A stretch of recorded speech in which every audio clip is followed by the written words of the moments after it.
Welcome back to another day of flipping cars for profit. It's a pretty rainy day today, so I decided to tackle some of these parts that are in my bed. The guy that I got this truck from was putting it together using a different truck, so it came with a whole truck bed full of parts. I've looked up some of the parts on eBay, and they're worth a decent amount of money, especially this odometer that reads 77,000 miles. Somebody else somewhere is gonna get scammed, so watch out. eBay is super easy to use and it's a good way to make extra money. Hopefully I can get at least $1,000 for all these parts, and that should bolster my final profit for this truck. Luckily I had all the interior pieces I'm gonna need to put this back together.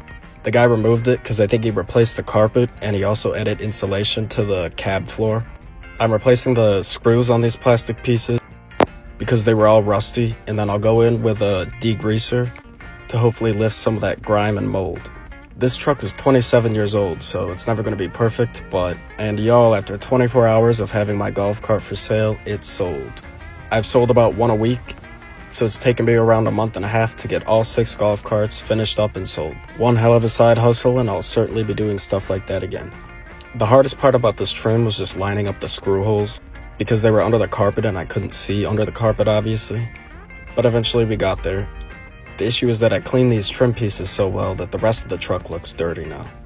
I might need to smear some dirt back into those trim pieces, I don't know. I'm pretty much done with all the work that I plan to do for the interior of this truck. I can honestly say that there's nothing left that it needs. It ain't gonna get much better than this, besides of course some detailing. Next I'm hitting the hood because my belt is making some noise.